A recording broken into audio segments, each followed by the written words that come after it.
Good morning, dear students. Myself is Deepthi from Dips Karol Bagh, and in today's lecture, we are going to start a new chapter of History, Chapter 9, Women Upliftment and Social Reformers under the British Rule. So, in this chapter, we are going to read about the status of women in 18th century and how or what the steps has been taken by the government as well as the social reformers for the upliftment of women's status in the society. So let's start. The status of women in 18th century, the British efforts to introduce the education and the influence of the Western culture led to the Renaissance in India. The British has set up an administrative system to maintain law and order and provide peace and security. They also promised not to interfere the social and religious matter of India. So all these things was done after the 1857 revolt, and before that they were interfering our society. They were doing these things. So after 1857 revolt, they have promised that they will not interfere in our social and religious matter. The spread of Hindu humanism, national rationalism, and the liberalism in India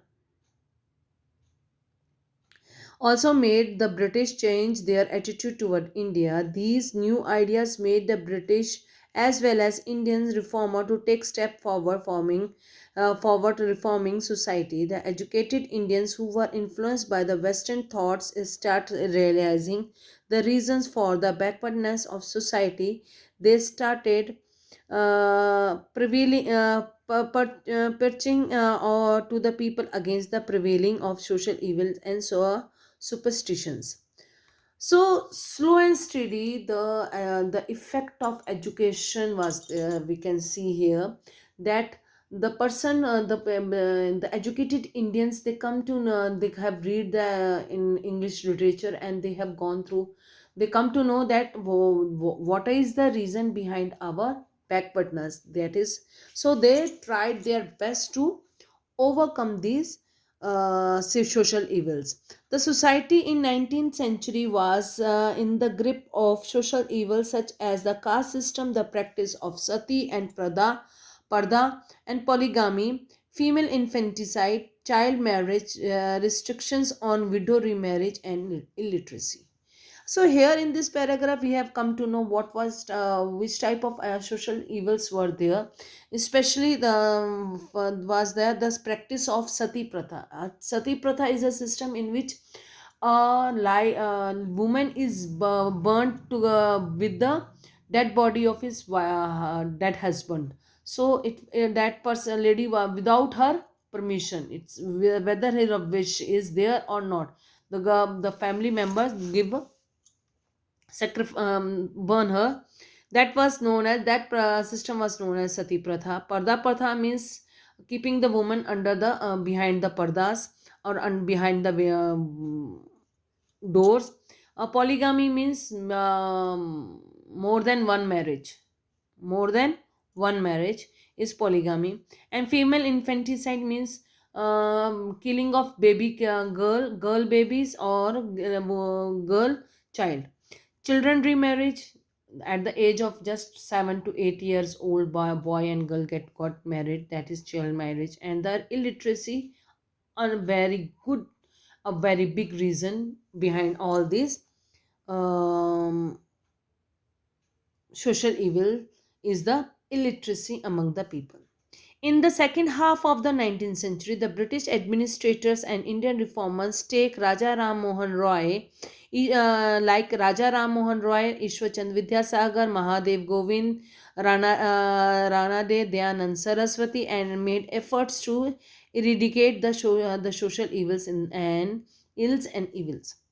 So second half means after 1850, the more social reformers such Raja Ram Mohan Rai, with Ishwachand Vidyasagar, Govind Rai Ranade, all these persons, they are known as social reformer. First of all, what is the meaning of social reformer? Is there?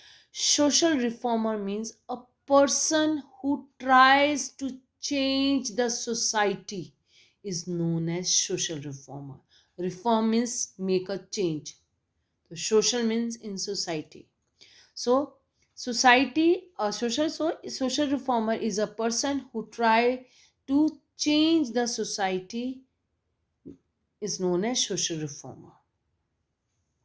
So they have tried to change the society. The social evils were there. They have tried their best to remove it. The status of women in 19th century. The women were made to follow the customs and the tradition of society. Women's duty were to bear child and to look after the household. She was also forced to live in difficult situation after her husband's death. Social reformers like Raja Ram Mohan Roy, Ishwarchand Vidyasagar, influenced by the ideas of humanism, liberalism, started working for the women upliftment. So in 19th century, the women's conditions were very bad. They were not treated well. They were treated as then only the person who bear the children, do the work, household work, and that's it. She was not allowed to go outside. She was not allowed to get education. She was not allowed to do work outside. So Raja Ram Mohan Roy and Ishwarchand Vidyasagar both were the educated and educated person. They were very impressed by the ideas of liberalism and the humanism. They were influenced by these ideas. So they have worked for the welfare of the woman. The some elements of social reformers. Raja Ram Mohan Roy was the pioneer of the reform movements in India. He supported the women education and widow remarriage. He opposed child remarriage and polygamy. He opened opposed child remarriage and polygamy. Rajaram Mohan Rai enabled the act which abolished the sati in 1829. His brother's wife was forced to commit sati, and he realized that such practice were due to the ignorance and low status of women. Hence, he decided to arouse and awaken them. Due to his petition's efforts, and Lord Bentinck, Bentinck, the Governor General, banded sati in 1829, but he also abolished polygamy. He also stressed on women in inheriting property. So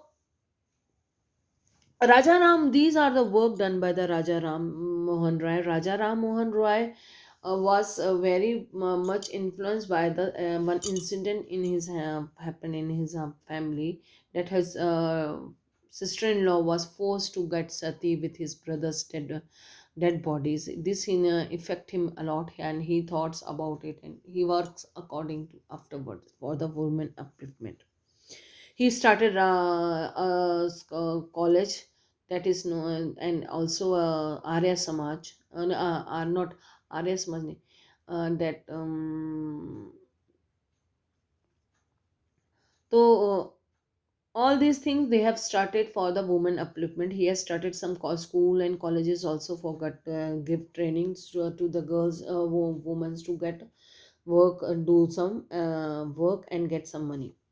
Ishwachand Vidyasagar worked for the upliftment of women and educate the girls. He support the women upliftment made the British pass by in Widow Remarriage Act 1856. When he participated in the women widow remarriage at Calcutta in 1856, the Orthodox Hindu attacked him. In 1855, he was made a special inspector of school. He concentrated on opening many schools, especially for girls. However, the authorities did not appreciate this. Hence, he resigned from his post. So, Ishwarchand Vidyasagar worked a lot for education for the women. Okay, so he for this reason he's known for that. He worked for the work upliftment of women. In next lecture, we are going to read about the other people, other social reformers who has worked for the upliftment of women. Thank you very much. Have a nice day.